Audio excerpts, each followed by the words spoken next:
Right. Okay, well, good morning. Good morning, Attorney Kaufman. I'd like you, just if you could, to focus on what I have with me here. Yes. Please, if you can perhaps put the cameras on that. Yeah. This is just a fraction of the mail that the former president has been receiving. And I think it's important that I tell the Philippines that he knows that he has a whole crowd of supporters, not just crowd, perhaps a huge part of the population in the Philippines, Millions, who are sir. thinking of him every day, Yes. are wishing him the best and wishing for his return as soon as possible. Yes. And as I said, this is just a fraction of the mail that we're receiving. Yes, sir. And I've been tasked to take this back today and to sort through it and then let him know, each and every person who is writing to him, because it means a lot to him. He knows that he has followers, he knows that he has supporters. I'm ready to answer any questions. Okay. You first. Attorney, on behalf of the Filipino people, how is our former president? He's in good spirits. When As you I said, he knows Okay, he knows. the sheer amount of mail that he's been receiving. Physically, he can't go through it. Okay. So he's asked me to do that. Okay. Does it also mean, sir, that it is an additional work for you to do this? Would you rather have... I don't regard this as being work. I regard this as being a pleasure. Perfect. To bring the support of the Filipinos to the former president. Thank you, sir. Also, sir, with respect to your statement respecting the judicial process, do we have a timeline for that, sir?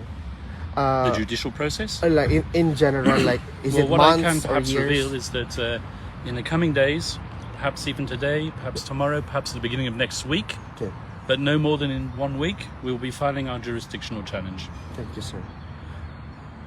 Because in relation to that, sir, there are also questions from the Filipino people that some of the judges has expressed already statement that they are sort of against the former president. But is it that having him here in ICC already statement that they have jurisdiction already to the former president, sir? I'm not aware of any comments expressed by ICC judges.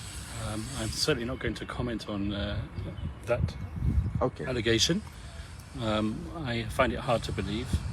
As far as I'm concerned, the ICC is a court which will hear our application and will apply all due process. I have full confidence in the judges at the present moment in time. Thank you, sir. I have no reason to believe anything else. Thank you, sir. Demo. Yes.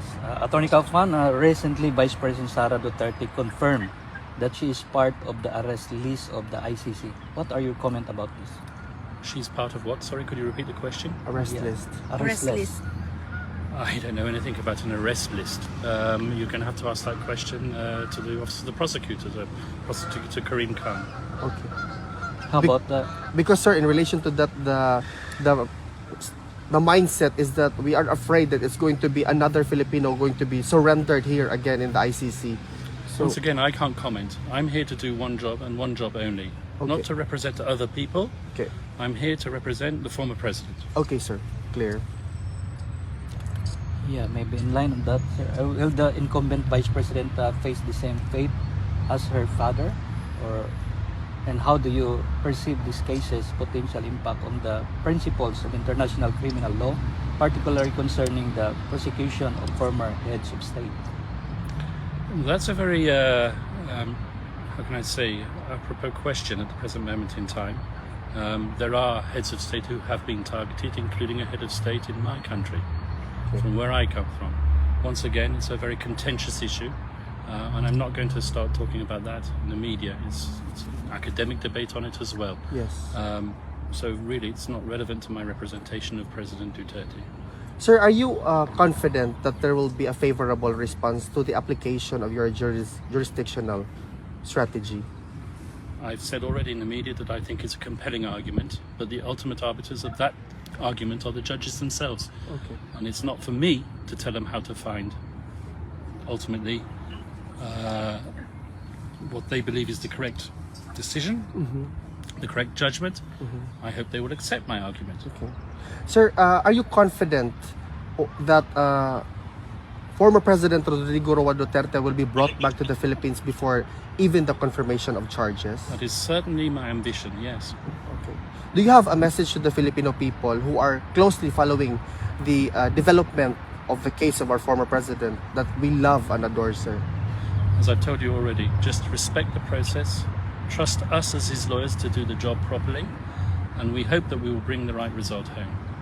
Sir, on behalf of the Filipino people, we are praying for you. We are hoping for a positive response or result through all of this. We can't wait to welcome our former president back home to the Philippines, and it's through you and your team. We always pray for you that God will give you the wisdom. Thank you very much. It means a lot to me and it means a lot to him as well. May I also say Yes, that I sir. have been following the proceedings in the Senate. I've even read the final report. Yes. I've seen the thorough work that has been done by Senator Imee. Mention has been made of the arrest. Mention has been made even of the jurisdictional arguments. They are very compelling and they support our arguments as well. So Are you saying, sir, that the result of the Senate inquiry actually favors the application of your jurisdictional argument? there are definitely arguments that can be derived from that report and will be used. Reference will possibly be made as well. Thank you so much for that, sir. We can't wait for you to tell us that your argument is accepted and the president will be brought back to the Philippines. Thank you very much. You're welcome, sir. Thank you so much for your time. Thank you. Thank you, sir. Have a nice day. Fun. Sorry. Sir, it is our pleasure and honor, really. Thank you. Thank you so much. Now I need to order We a will help taxi. you. We will help you. Yeah. I order a taxi daw. No, Mag-order let me do it, please.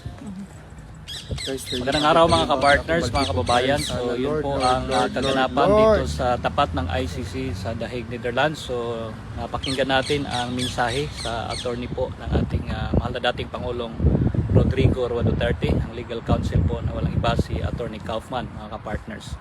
So abangan natin ang susunod pa na mga kaganapan sa mga hinaharap ngayon ng ating mahal na dating Pangulong Rodrigo Roa Duterte. Sir Alvin.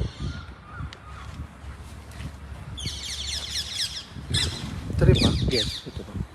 Mga kababayan, narinig po natin from Attorney Kaufman ang development ng kaso ng ating former President Rodrigo Roa Duterte. Ipagdasal po natin palagi na si dating Pangulong Rodrigo Roa Duterte ay manatiling healthy, that he is going to go through this, and that we need to believe sa legal counsel ni dating Pangulong Rodrigo Roa Duterte. Narinig din po natin na next week, most likely they're going to file their jurisdictional appeal or proposal in relation sa case ng ating dating Pangulong Rodrigo Roa Duterte. Also, kung nakita ninyo, merong mga letters na binigay kay Attorney Kaufman and he needs to go through it. It is a pleasure for him to go through it and ibigay kang dating Pangulong Rodrigo Roa Duterte, ipaabot ang mga mensahe natin. Guys, meron po talaga tayong laban dito. Ipagpatuloy po natin ang pagdadasal para sa ating dating Pangulo at sa buong legal team. Maraming salamat din po kay Senator Imee sa ginawa ninyong Senate inquiry in relation sa arrest ng ating former president. As mentioned by the lead counsel, meron po talagang bearing, meron ding mga references that will be made in relation sa report ninyo, ma'am. Mabuhay po kayo, maraming salamat. Kahit marami ang nag-doubt sa iyo with regards sa sa purpose ng ng Senate inquiry which is led by you, it so happens that it's also going to reinforce the efforts or the legal strategies that will be applied or will be availed of by the legal team of our former president. Mabuhay po tayong mga Pilipino hanggang sa dulo. Huwag po tayong tumigil talaga na suportahan ang ating former president. Mabuhay ang mga Pilipino. Mabuhay ang Pilipinas. Thank you, sir. So yun po ang kaganapan dito sa tapat ng ICC Detention Facility mula dito sa The Hague, Netherlands. Ito si Anton Cero, ang inyong Global Citizen Correspondent, SMNI News. Attorney Kaufman, we are going to pray every day. Can you, how many hours do you think? Yan, No mga idea. letters galing You're gonna sa have to help me later. supporters. Yes, of course we will. Is it right? More pictures. When you read through them, sir, do you have sort of idea or sort of conclusion how loved he is by the Filipino people? Are you interviewing me at the moment? No. Just for your own. Well, it's clear that Yeah. people love him.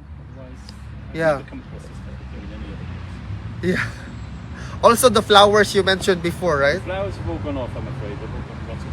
I have to throw them away. Thank you so much, sir. Anyway, yeah.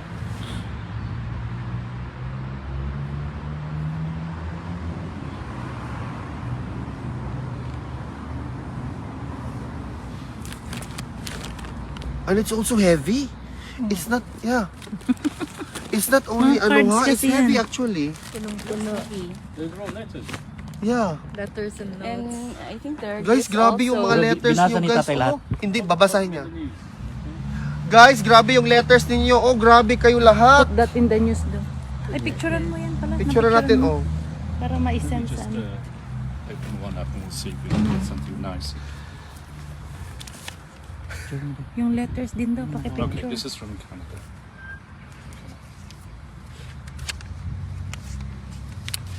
Atty. Kaufman, you are so loved by Filipinos.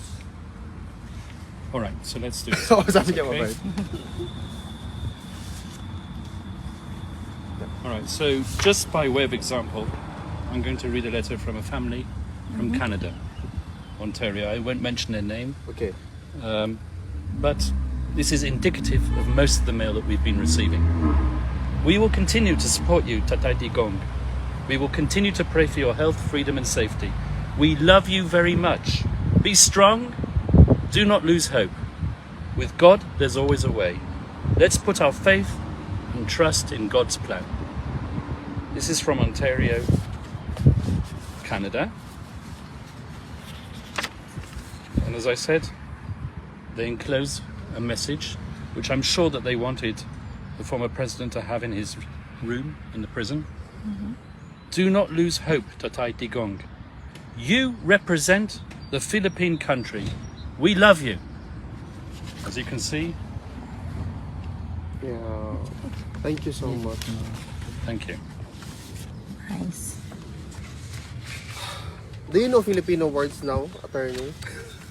Tatay Digong. Tatay Digong? I know. Of course I do. Father Digong. Salamat. Thank you. Salamat. Salamat. Salamat. Okay. Dami, no?